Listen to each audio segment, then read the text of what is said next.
Alright, part 2 of Call of Cthulhu. I haven't even gotten halfway through the list here. I am through with part 1 of character creation. So, last we left off, we were talking about the characteristics. That's only step 1 of how to make a character. There's a lot here, but luckily for me and you, we don't need to sit and talk about dice rolls and math again. We just need to talk about jobs, skills, story, and gear. But before I go into step 2, we need to talk about other attributes, which are still part of step 1. The characters add up and math out to other things, including strength and size equating to damage bonus and build, constitution and size equating to hit points, movement rate depending on dexterity, strength, size, and age bracket. Got it? Good. Let's get to a job now. Occupation is more fully explored in Chapter 4 of the Investigator Handbook, but it essentially tells you what your credit rating is, what occupation skills you have, and what equipment you can gain. This book has 112 options. That's a lot of applications to fill out. Of course, sometimes your setting will restrict things. For example, you can't play as a hacker in the 1930s setting, and some are tied directly to another, like butler and maid are variations of each other. These occupations give you certain occupation skills that you can build into. Speaking of skills, that's the next step. Each occupation will give you a number of occupation skill points determined by a calculation under said occupation. For example, the editor gets your education score and multiplies it by 4. Now, you need to spend all those points and place them into your occupation skills, or else you'll lose those points. However, you do not need to put points into every skill. Personal interests are also a skill set. You multiply your intelligence score by 2. With this number, you can put these points into any skill, including occupation skills, but not into the Cthulhu Mythos skill, unless your game master, called a keeper, agrees to it. Of course, part of your skills can be spent into weapon and firearm skills.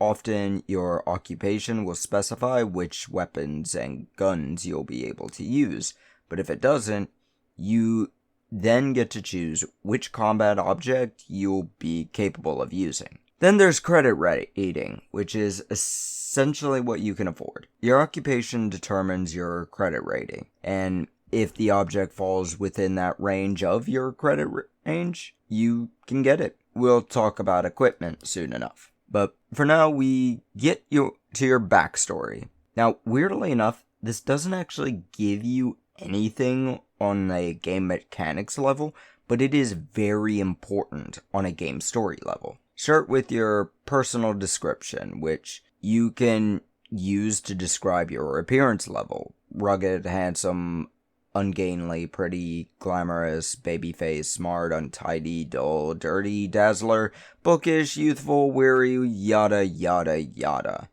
A lot of words to essentially be just adjectives. Ideology and beliefs are the next thing, including your religion, look on humanity, beliefs in fate and destiny, belief in science, and all that. This could be used in a way to get you into the game or even break your character's belief because of sanity break. Next is who's important to you.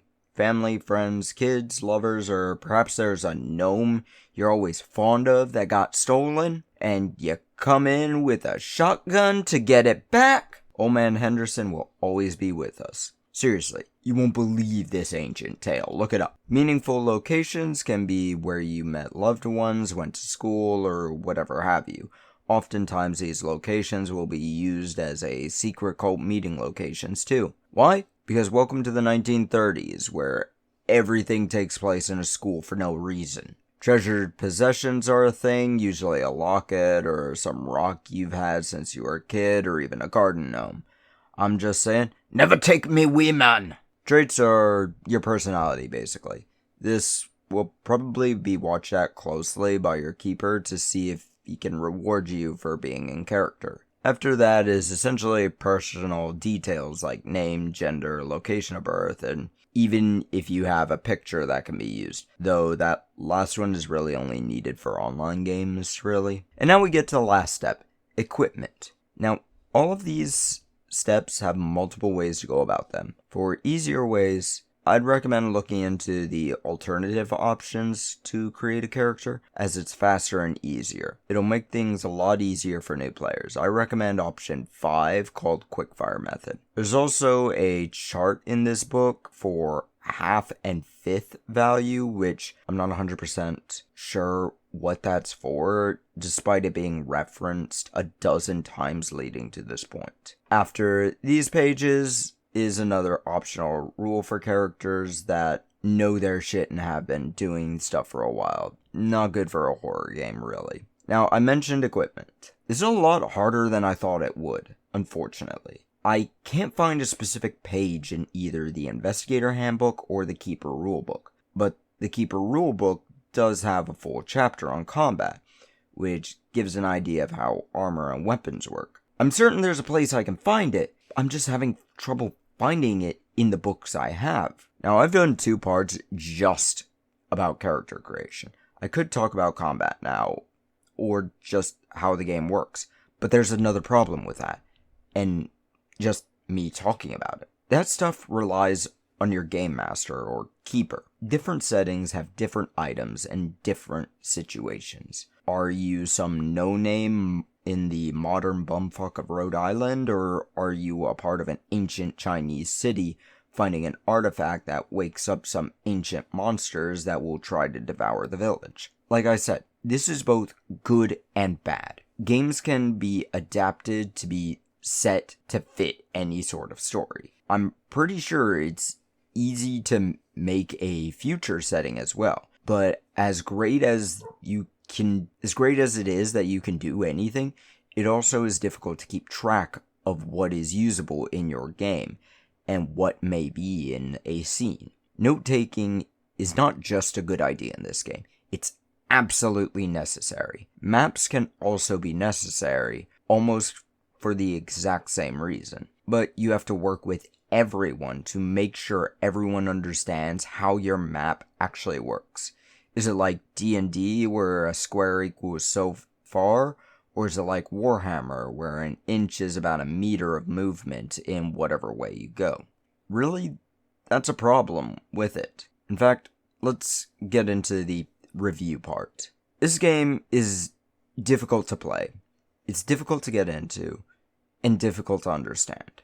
This game gives you a ton of options, but they're not difficult options to go over. This is a simple game by its nature, but hard to understand and actually play. The number of options narrows down depending on various different things, which is also a relief, but 112 different occupations is insane.